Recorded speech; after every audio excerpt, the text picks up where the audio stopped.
Okay, in this lesson, we're going to speak about the difference between the Hamza and the Alif.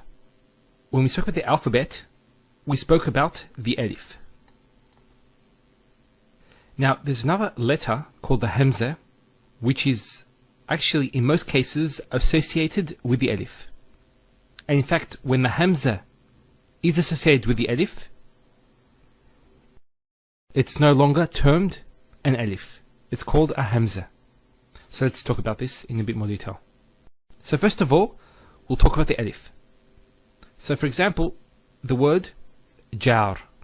Jar means neighbor. A few things to notice here is here we have the Alif. Now the Alif comes as a long vowel.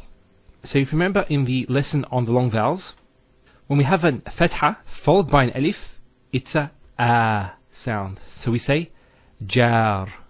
Now a thing to note about Alif is that the vowel on top of it is a sukoon, although it's not written. And you can think of Alif as a long vowel. And a point to note about this is that you'll never find the Alif in the beginning of a word. And the reason why is because in Arabic, you can't start a word with a letter that has a sukoon. And we said that an Alif will always have a sukoon. Now, let's talk about the Hamza. Now, let's take the same word, jar, and we'll add an Alif and Lam. This is what's known as Lam Ta'rif, or the Alif Lam of definiteness. When you add this to it, you make it definite, the neighbor. Now if you notice, there's an Alif here. Remember we said that an Alif can never be at the beginning of a word. So you wouldn't be surprised to know that this is not actually an Alif. It's actually a Hamza. So we pronounce this as Al-Jar.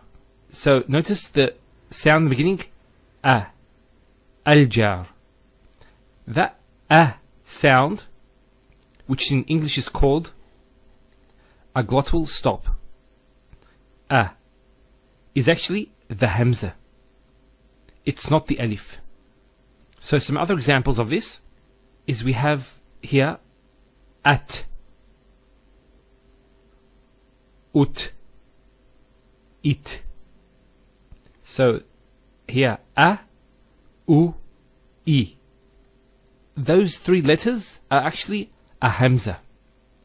They're not an Alif. Although an Alif is written, but there's also the Hamza, which is this small sign here. We'll explain this later on, inshallah, in another lesson. So that a, u, I sound is a Hamza. And a Hamza can also have a sukoon, similar to the Alif. For example, the word mu'min. Mu'min means a believer. Now here the Hamza is on a waw. It's not on an Alif. But we'll explain this in another lesson, inshallah. But the point is, this is a Hamza and it has a sukoon on it. So mu'. Now let's assume there was actually a fatha rather than a sukoon. So let's just take this off and put a fatha. How would we pronounce this? It will be mu'min. Inshallah, in the next lessons, we'll explain the two types of Hamzas.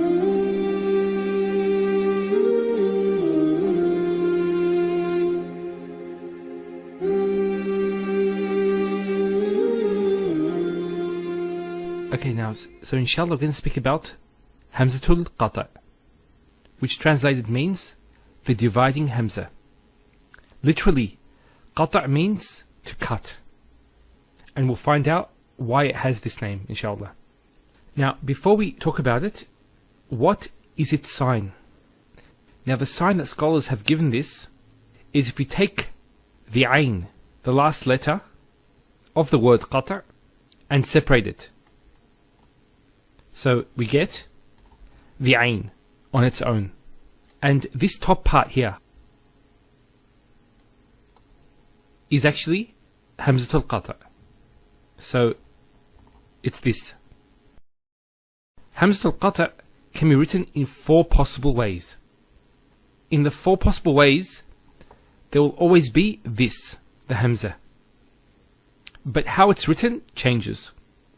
Now let's look at some words that have Hamza al-Qata'. And we can see actually that we can have the Hamza all alone over here, as in the word Isha. We can also have it on top of an alif. Now what harakah is on top of the Hamza is irrelevant. It could be either one. It doesn't matter if it's a dhamma, a fatha or kasra.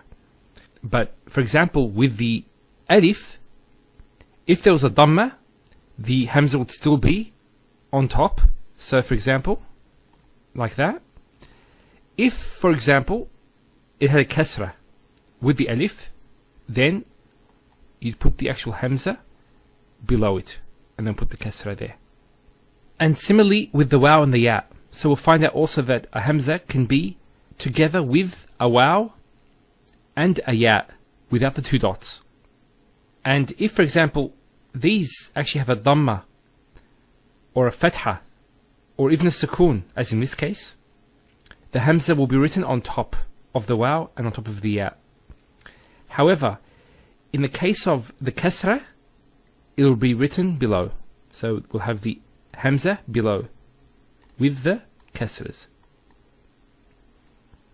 So anyway, getting back to here, let's just wipe this out. So we can see the 4 possible ways there.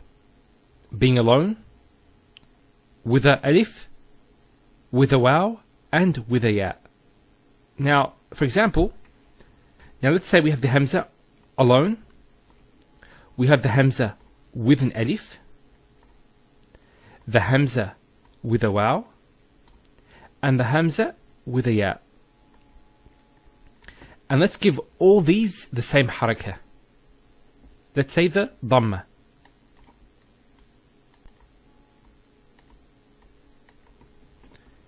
Each of these will be pronounced as a u sound. So u, u, u, u. So the question is, if this occurs in a word, how do we know how to write it if there's 4 possible ways? Another point is that the Hamza al-Qata' can be in any position. And this is different from the other Hamza that we'll speak about later on. So it can be in the beginning of a word, in the middle of a word, or at the end. Let's speak about how to write the Hamza. Here we have 5 words, the same words. And what I'm going to do is I'm going to explain how the Hamza is written. Now what I'm explaining here is a general rule. There are exceptions to it. But generally speaking, this is how you go about doing this. Is you look at the harakah before. So here, for example, we have the Hamza. Before it is a fatha. If fatha is before the Hamza, then the Hamza is written on an alif, as you can see here. Now when we have a letter that has a sukoon, as in these 2 words here, Isha and Daw. So here there's elongation, Isha, the long vowel, but here is actually a sukoon. And when this happens, the Hamza is all alone by itself in both of these cases. Here Isha means the time of the night when the light disappears, and Daw, which means light. Qara'a means he read. Next we have the Hamza, and before the Hamza is a dhamma. Now when this happens, the Hamza gets a waw, so mu'min, a believer. And finally, qari', before it is the kasra, and therefore it gets a ya. So to sum up, if we have a fatha, let's just put a line here. If we have a fatha before, the Hamza gets an alif. If we have a letter with a sukoon, the Hamza is all alone. If it has a dhamma before, the Hamza gets a waw. And if the letter before the Hamza is a kasra, then the Hamza is associated with the ya, without the 2 dots, as in here.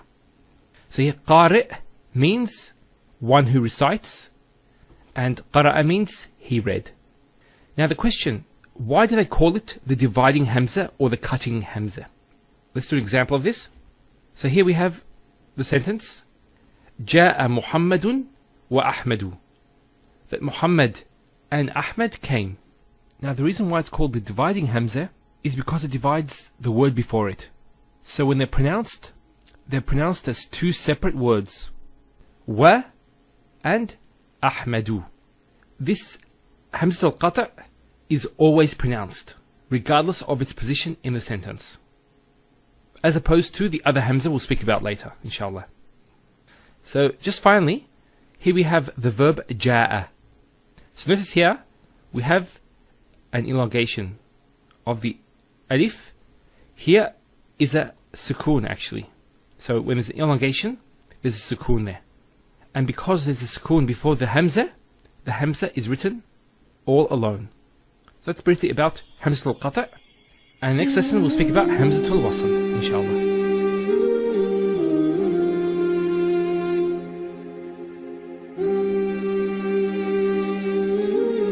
Bismillah.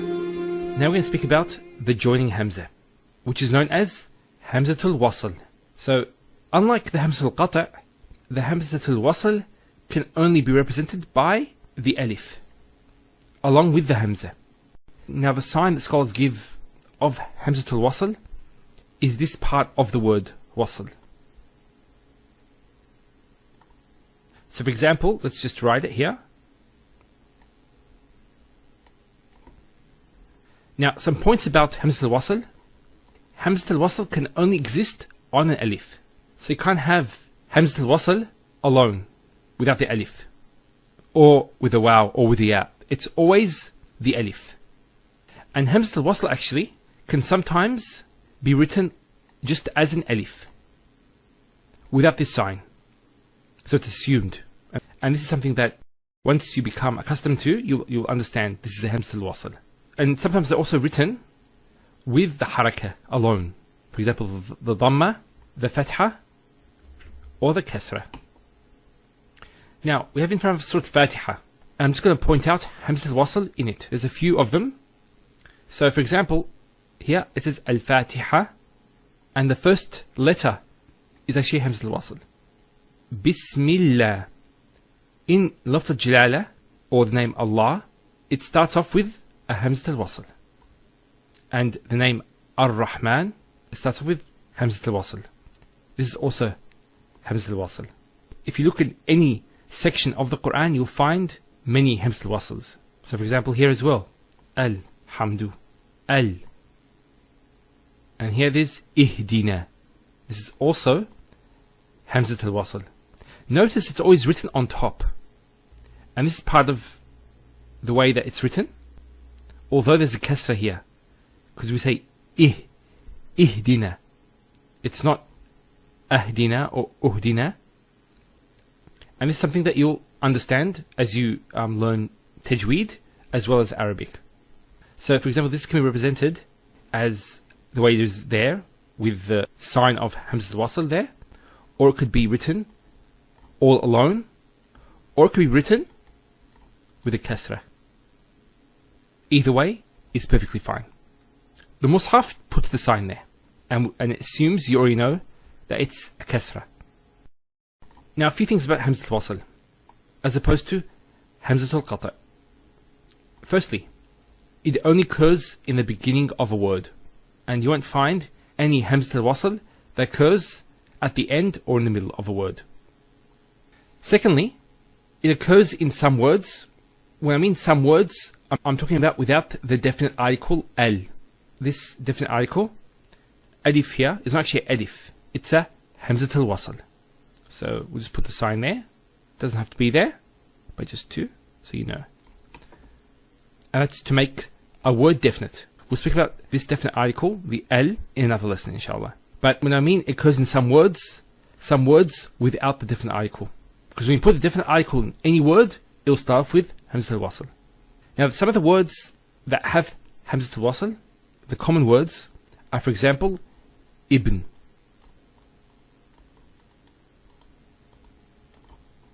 So ibn means son, or ism.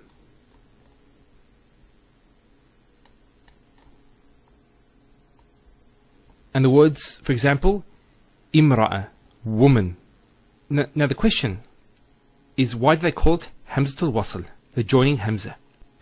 Now for example, this sentence here, it says, Ja'a Muhammadun wabnuhu. Now, this is Hamzatul Wasl there, the word ibn, remember? Ibnuhu means his son. Now, when there's something before it, like here the waw, and regardless of what's before it, if we're actually reciting it, we don't pronounce this Hamza. We go straight to the ba. So it's wabnuhu. It's not wa ibnuhu, it's wabnuhu. It's like it joins the waw to the word ibn. And that's why they call it the joining Hamza. Now for example, if this word, ibnuhu, was in the front, let's wipe this out, and say this is the sentence begins with ibnuhu. We say ibnuhu Muhammadun, for example. His son is Muhammad.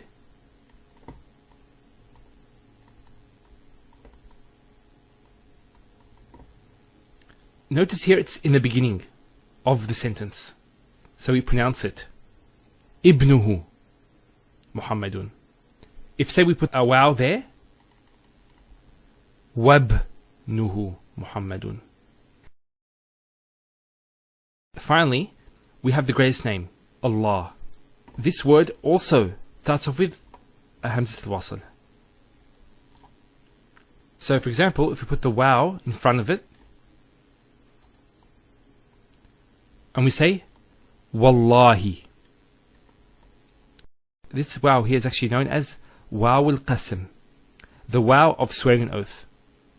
So when we put this waw, it's Wallahi, not Wa'allahi. So by Allah, I swear by Allah. Once again, for example, if Allah was the first word in the sentence, we would say Allah with the Hamza being pronounced. وصلى سيدنا محمد وعلى آله وصحبه وسلم.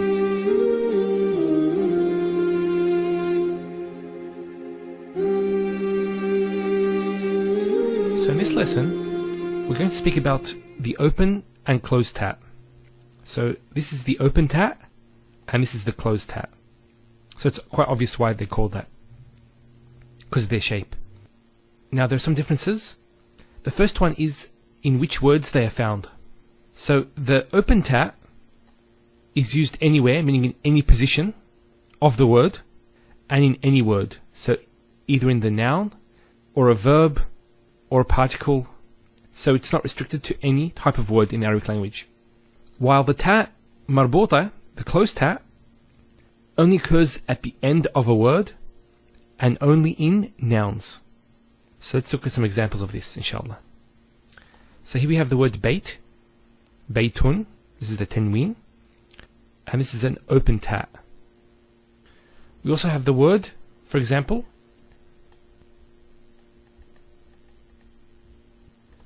tamrun, which means dates.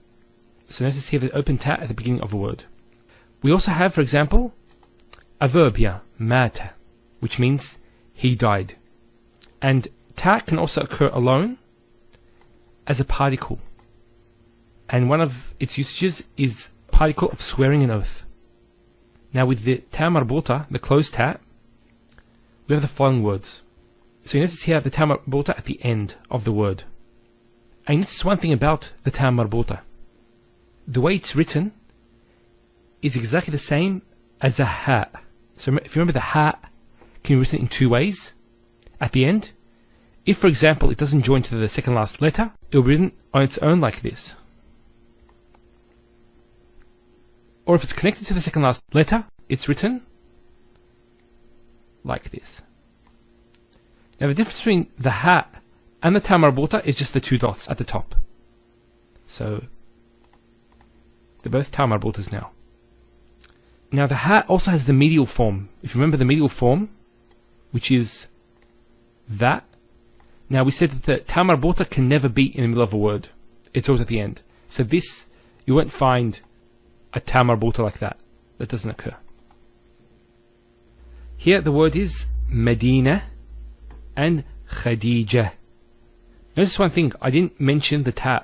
I actually pronounced the ta marbuta as a ha. Medina, Khadija. Now if I stop on the ta marbuta, it's actually pronounced as a ha in both cases. So here Medina means a city, and Khadija is a name of a female. The ta marbuta also is a sign of femininity. So you find this ta marbuta in a number of female words. So that's another point about the ta marbuta. And thirdly, if you actually pronounce the last letter with the harakah, so for example, say you want to say Khadija 2. Notice Khadija 2. We pronounce the ta. If we stop at the ta, Khadija, it's a ha. Medina or Madinatun, if we put the Tanween. Just a point there, female names don't get a Tanween. They only get one Dhamma or one Fatha. They don't take a Kasra. But we'll speak about this, inshallah, later on. You don't need to know that at this stage. So the complete lesson, walhamdulillahi rabbil alameen.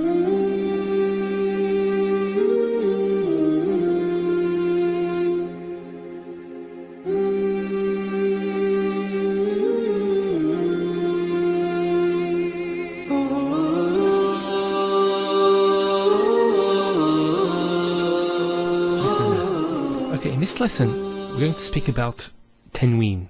Now what Tanween is, it's the double Fatha, the double Kasra, or the double Dhamma at the end of a word. And in fact, what Tanween is the addition of a noon sound, the letter noon. In English, it's also called noonation. So you find that in some English books. And that's used synonymously with Tanween. Now, just a point with how it's written. With the Fatha and Kasra, it's pretty straightforward. You just put one on top of the other.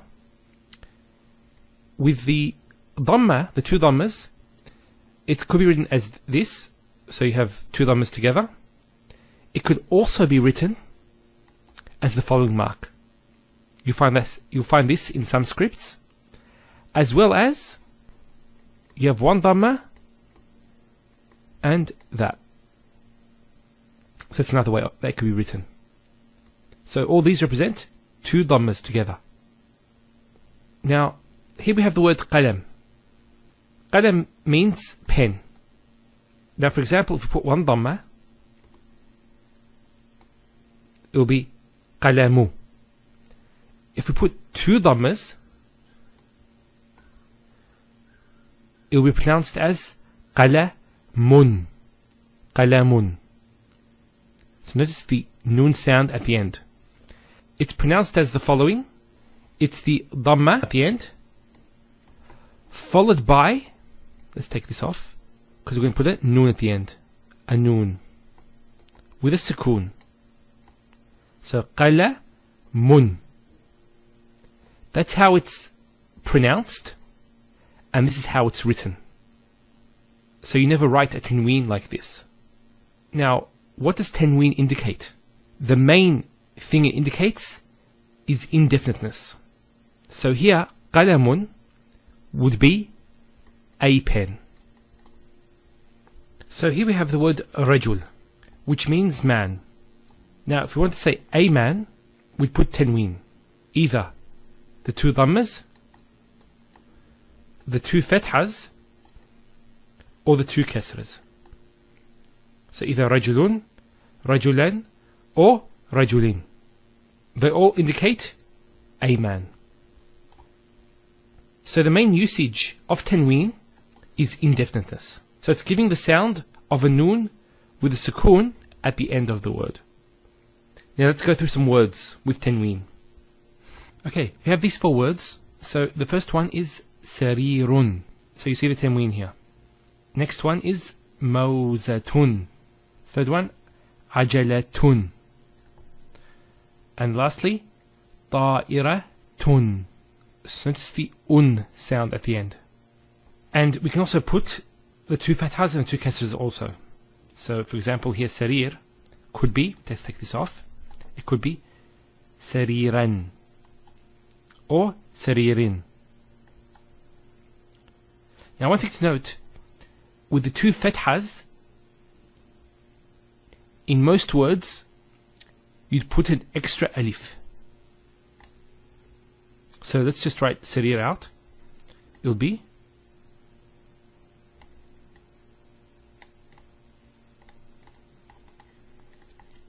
sariran.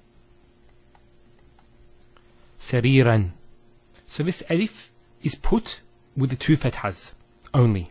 The two dhammas and the two kasras don't get this. There's an exception.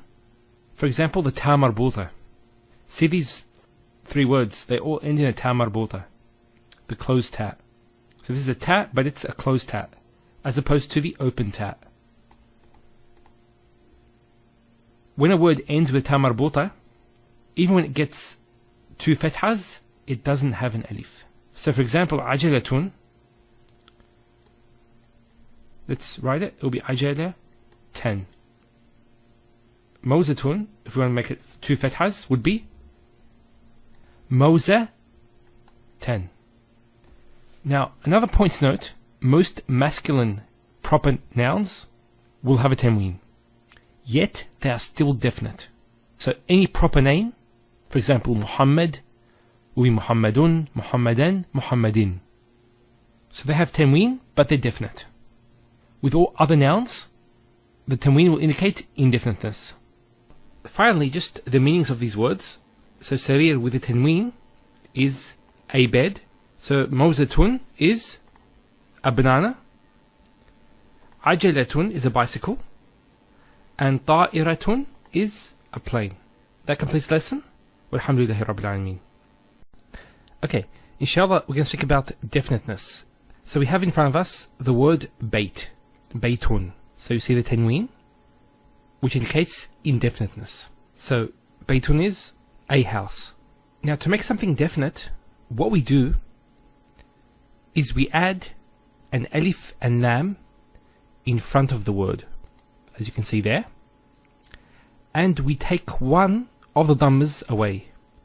So instead of the tanween, we have a single dhamma. And similarly, if there was, for example, say tanween with two fathas, then when we make it definite, there will be one fatha. And similarly one kasra, if there was. So, al-baytu, the house, a specific house. So the process to make it definite is to add the alif and lam and to remove the tanween. Now, what is the alif lam? Now in fact, I said here the alif and lam. It's not an alif. This is actually a hamzatul wasl. So we give it the sign of hamzatul wasl. And the lam has a sukoon on it. Now knowing that this is a hamzatul wasl, we know that with hamzatul wasl, if it starts off a sentence, it's pronounced. So al-baytu. But if there's something before it, let's say a waw, what happens? It's wal-baytu. So this is not pronounced because it's in the middle of a sentence. Now, for example, in the Quran, we have this in Surah Al-Quraysh, and it says فَلْيَعْبُدُوا رَبَّ هَذَا, and here is al-bayt. Now there's a kasra there, and there's the al, so it's definite. And here al-bayt refers to Baytullah, the house of Allah, the Kaaba. Now here we have the word هذا, so هذا and al-bayt. So how do we pronounce it? It's هذا البيت. So it's not هذا البيت. You don't pronounce this hamzat al-wasl here. So you go from this alif to this lam. هذا البيت. If it started the sentence, it would be al-bayt. Okay, let's continue on. Now, Now, an important point is that proper nouns are all definite.